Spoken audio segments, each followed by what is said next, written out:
Dear students, welcome to Learner's World. In this video, I'm going to talk about a poem analysis. Won't You Celebrate With Me by Lucilla Clifton, Kaleidoscope 4th semester, Calcutta University, Common English.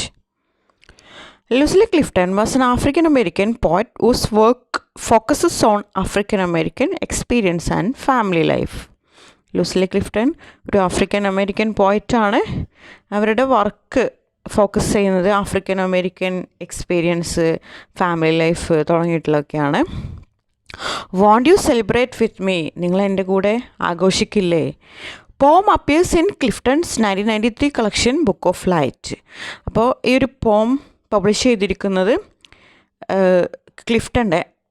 ലൂസില ക്ലിഫ്റ്റൻ്റെ ഒരു collection of പോയട്രിയാണ് book of light എന്ന് പറയുന്നത്. 1993 ഇത് publish ചെയ്തിട്ടുള്ളത്. അപ്പോൾ ആ ഒരു കളക്ഷനിൽ ഇൻക്ലൂഡഡ് ആയിട്ടുള്ള ഒരു പോമാണ് won't you celebrate with me. Poem considered as a modern sonnet, but this poem does not conform to the traditional sonnet structure. അതായത് ഈ ഒരു പോം, അതായത് ലൂസില ക്ലിഫ്റ്റൻ്റെ പോംസൊക്കെ ഒരു മോഡേൺ സോണറ്റ് ആയിട്ടാണ് കൺസിഡർ ചെയ്യുന്നത്. പക്ഷേ ഈ ഒരു പോം ആ ഒരു സോണറ്റിൻ്റെ ആ ഒരു ട്രഡീഷണൽ സ്ട്രക്ചർ ഫോളോ ചെയ്തിട്ടില്ല എന്നാണ് പറയുന്നത്. What is sonnet? A sonnet is a 14 lines poem that follows a strict rhyme scheme and a metrical pattern of iambic pentameter. അതായത് സോണറ്റ് എന്ന് പറയുന്നത് 40 linesലുള്ള പോമാണ്. അതിനൊരു സ്ട്രിക്റ്റ് ആയിട്ടുള്ള റൈം സ്കീമുണ്ട്. അയാംബിക് പെൻഡാമീറ്ററാണ് അതിൻ്റെ മെട്രിക്കൽ പാറ്റേൺ എന്ന് പറയുന്നത്. അപ്പോൾ ഈ ഒരു ട്രഡീഷണൽ ആയിട്ടുള്ള സോണറ്റ് സ്ട്രക്ചർ ഫോളോ ചെയ്തിട്ട് ഈ ഒരു ലൂസില ക്ലിഫ്റ്റൻ്റെ won't you celebrate with me എന്ന് പറയുന്നത് ഇതൊരു മോഡേൺ സോണറ്റ് ആണെന്ന് നമുക്ക് പറയാം. Written in free verse, lack of capitalization. പിന്നീട് നമുക്ക് ഈ ഒരു പോയത്തിൽ കാണാൻ കഴിയുന്ന ഒരു സ്പെഷ്യാലിറ്റി എന്ന് പറയുന്നത് ക്യാപിറ്റലൈസേഷൻ്റെ അപര്യാപ്തത. അതായത് എല്ലാം സ്മോൾ ലെറ്ററിലാണ് നമുക്ക് കാണാൻ കഴിയുന്നത്. ഇവിടെ ക്യാപിറ്റൽ ലെറ്റർ മിസ്സിംഗ് ആണെന്നാണ് പറയുന്നത്. The speaker explores her journey and the obstacles that were in her way becoming her true self. അപ്പോൾ ഈ ഒരു പോയത്തിൽ സ്പീക്കർ എക്സ്പ്ലോർ ചെയ്യുന്നത് അവളുടെ ലൈഫ് ജേണിയാണ്. അത് ആ ഒരു ജീവിതയാത്രയിൽ ഒരുപാട് തടസ്സങ്ങൾ ഉണ്ടാകുന്നുണ്ട്. അപ്പോൾ ആ ഒരു തടസ്സങ്ങളെല്ലാം മറികടന്ന് തൻ്റെ ട്രൂ സെൽഫിലേക്ക്, ട്രൂ ഐഡൻറ്റിറ്റിയിലേക്ക് എത്തിപ്പെടുന്ന ഒരു പോമാണ് won't you celebrate with me by Lucille Clifton. She modeled herself based on her own morals and personality. അപ്പോൾ ഇതിൽ സ്പീക്കർ അവളെ തന്നെയാണ് മോഡലായിട്ട് എടുത്തിട്ടുള്ളത്. വേറൊരു മോഡൽ അവളിതിൽ എക്സ്പ്രസ് ചെയ്യുന്നില്ല. അവളുടെ മോറൽസും അവളുടെ പേഴ്സണാലിറ്റിയൊക്കെ വെച്ചിട്ട് ഹെർ ഓൺ മോഡലായിട്ടാണ് ഈ ഒരു പോയത്തിലൂടെ എക്സ്പ്ലോർ ചെയ്യുന്നത്. Themes of identity and self. ഇതിൽ തീമായിട്ട് വരുന്നത് ഐഡൻറ്റിറ്റിയാണ്, അതുപോലെ self. The poem is A quiet celebration of the hard earn sense of identity and A place in the world. അപ്പോൾ ഈ ഒരു പോം എന്ന് പറയുന്നത് നമ്മുടെ ഈ ഒരു ലോകത്ത് നമ്മുടെ ഐഡൻറ്റിറ്റി നേടിയെടുക്കാൻ വേണ്ടിയിട്ട് ഒരുപാട് ഒരുപാട് ഒബ്സ്റ്റക്കിൾസ് മറികടന്നിട്ടുള്ള അതിൻ്റെ ഒരു സെലിബ്രേഷനാണ് ഈ ഒരു പോം എന്ന് പറയുന്നത്. In the 1960s, when this poem was written, the struggles of the civil rights movement awakened a new sense of self-awareness for African Americans.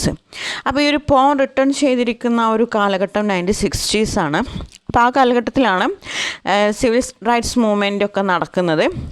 ആ ഒരു സിവിൽ റൈറ്റ്സ് മൂവ്മെൻറ്റിൻ്റെ ആ ഒരു സ്ട്രഗിൾസ് അവിടെ ഉണ്ടായിരുന്ന ആഫ്രിക്കൻ അമേരിക്കൻസിനെ ഒരു സെൽഫ് അവെയർനെസ് കൊണ്ടുവന്നു എന്നാണ് പറയുന്നത്. They had experienced both A historical exile from Africa and A metaphorical exile from the American dream. അതായത് ഈ ആഫ്രിക്കൻ അമേരിക്കൻസിന് ആഫ്രിക്കയിൽ നിന്ന് ഒരു ഹിസ്റ്റോറിക്കൽ എക്സൈൽ, അവരെ ആഫ്രിക്കയിൽ നിന്ന് ഹിസ്റ്റോറിക്കലി അവരെ പുറത്താക്കപ്പെട്ട ഒരു അവസ്ഥയുണ്ടായി. അതുപോലെ മെറ്റഫോറിക്കലി അവരെ ആ ഒരു അമേരിക്കൻ ഡ്രീമും അവർക്ക് നഷ്ടപ്പെട്ട ഒരു അവസ്ഥയായിരുന്നു. അതായത് ആഫ്രിക്കയിൽ നിന്നും അവരെ പുറത്താക്കി, അതുപോലെ അമേരിക്കയിൽ നിന്നും പുറത്താക്കിയിട്ടുള്ള ഒരു അവസ്ഥയായിരുന്നു ആ ഒരു 1960s ഉണ്ടായിരുന്ന സിവിൽ റൈറ്റ്സ് മൂവ്മെൻറ്റ് ഉണ്ടായിരുന്നത്. She defines herself as both non white and A woman. ഈ ഒരു പോയത്തിൽ നമ്മുടെ സ്പീക്കർ അവളെ തന്നെ ഡിഫൈൻ ചെയ്യുന്നത് ഒരു നോൺ വൈറ്റ് ആയിട്ടാണ്. അതായത് അവൾ ഒരിക്കലും ബ്ലാക്ക് എന്നുള്ള വേർഡ് അവിടെ യൂസ് ചെയ്തിട്ടില്ല, നോൺ വൈറ്റ് എന്നാണ് ഇതിൽ യൂസ് ചെയ്തിരിക്കുന്നത്. അപ്പോൾ തന്നെ നമുക്ക് മനസ്സിലാക്കാം ഈ ഒരു പോം എന്തിനെ കുറിച്ചിട്ടാണ്, റേസിസം ആണെന്ന് പറയാം. അതുപോലെ ആൻഡ് എ വുമൻ, അതുപോലെ ഒരു സ്ത്രീ എന്ന നിലയിലും ഒരു ബ്ലാക്ക്, അതായത് നോൺ വൈറ്റ്, വെളുത്തതല്ലാത്ത നിലയിലും അവൾ ഒരുപാട് സ്ട്രഗിൾ ചെയ്യേണ്ടതായിട്ട് വരുന്നുണ്ട്. അപ്പോൾ ഇവിടെ ജെൻഡർ ഡിസ്ക്രിമിനേഷനും റാസിസും ആണതിൽ ഈ ഒരു പോയത്തിൽ മേജർ തീമായിട്ട് വരുന്നത്. Okay, let's move on to the line by line explanation of the poem "Won't You Celebrate With Me" by Lucille Clifton. Won't you celebrate with me what I have shaped into a kind of life I had no model. Won't you celebrate with me? നിങ്ങൾ എൻ്റെ കൂടെ ആഘോഷിക്കില്ലേ? What I have shaped into a kind of life. ഞാൻ എൻ്റെ ഈ ഒരു ജീവിതം ഈ ഒരു പരുവത്തിലാക്കി എടുത്തിട്ടുണ്ട്, ഈ ഒരു പരുവത്തിലാക്കി ഷേപ്പ് ചെയ്തിട്ടുണ്ട്. അതായത് അവളുടെ ലൈഫ് ജേർണി എന്ന് പറയുന്നത്, ജീവിതയാത്ര എന്ന് പറയുന്നത് അത്ര എളുപ്പമായിരുന്നില്ല. ഒരു വുമൺ എന്ന നിലക്കും അതുപോലെ ഒരു നോൺ വൈറ്റ് എന്ന നിലക്കും അവൾ ഒരുപാട് സ്ട്രഗിൾ ചെയ്യേണ്ടതായിട്ട് വന്നിട്ടുണ്ട്. അപ്പോൾ ആ ഒരു സ്ട്രഗിളിൽ നിന്ന് അവളുടെ ആ ഒരു ഐഡൻറ്റിറ്റി അവൾ ഈ ഒരു പരുവത്തിൽ അവൾ ഷേപ്പ് ചെയ്തെടുത്തിട്ടുണ്ട്. I had no model. എനിക്കങ്ങനെ പ്രത്യേകിച്ച് വേറൊരു മോഡലിനെ എനിക്ക് കാണിച്ചു തരാനില്ല. ഞാൻ തന്നെയാണ് എൻ്റെ മോഡൽ. എൻ്റെ മോറൽസ്, എൻ്റെ ധാർമ്മികത, എൻ്റെ പേഴ്സണാലിറ്റി, അതാണ് എൻ്റെ model. Born in Babylon, both non-white and women, what did I see to be except myself? Born in Babylon. അവൾ പറയുന്നുണ്ട്, ഞാൻ ജനിച്ചത് ബാബിലോണിലാണ്. ബാബിലോൺ എന്ന് പറയുന്നത് prosperous city in which citizens lives without morals. അതായത് ഒരു ധാർമ്മികതയില്ലാതെ ജീവിക്കുന്ന ആളുകൾ ജീവിക്കുന്ന ഒരു സിറ്റിയാണ് ബാബിലോൺ എന്ന് പറയുന്നത്. അപ്പോൾ അവൾ അവിടെയാണ് ജീവിച്ചതെന്ന് പറയുന്നുണ്ട്. Both non white and woman. അതുപോലെ അവൾ ഒരു നോൺ വൈറ്റ് ആണ്, അതായത് വെളുത്തതല്ല. അവിടെ ഒരു റാസിസം നമുക്ക് കാണാൻ കഴിയും. അതുപോലെ വുമണാണ്, അവളുടെ ജെൻഡർ വുമണാണ്. അവിടെ അവൾ ഒരു വുമൺ ആയതുകൊണ്ട് ഒരുപാട് ജെൻഡർ ഡിസ്ക്രിമിനേഷൻ നേരിടേണ്ടി വന്നിട്ടുണ്ട്. അതുപോലെ റാസിസം, റാഷ്യൽ ഡിസ്ക്രിമിനേഷൻ അവൾ നേരിടേണ്ടി വന്നിട്ടുണ്ട്. അങ്ങനെ അതുപോലെ ഒരു ബാബിലോൺ, ഒരു ധാർമ്മികതയില്ലാത്തൊരു സിറ്റിയിൽ ജീവിക്കുന്നത് കൊണ്ടുള്ള ഒരുപാട് പ്രശ്നങ്ങളും അവർ നേരിടേണ്ടി വന്നിട്ടുണ്ട്. What did I see to be except my self.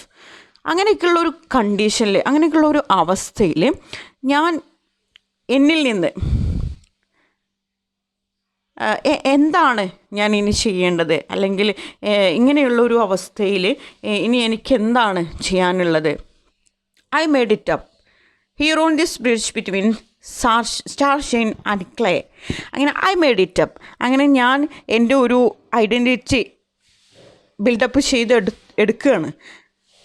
Here on this bridge between star Shine and clay. ഞാൻ നിൽക്കുന്നത് എവിടെയാണ്? ഒരു ബ്രിഡ്ജ്, ഒരു പാലത്തിന് മുകളിലാണ്.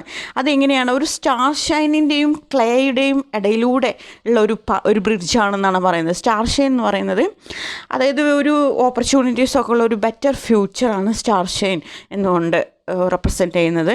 ക്ലേ എന്ന് പറഞ്ഞാൽ ആ ഒരു റിയൽ ലൈഫ്, ആ ഒരു റിയാലിറ്റി, അവളുടെ ആ ഒരു പല കണ്ടീഷൻസും ഉള്ള ഒരു വിമൺ എന്നുള്ള തരത്തിൽ ഉള്ള ഡിസ്ക്രിമിനേഷൻ, അതുപോലെ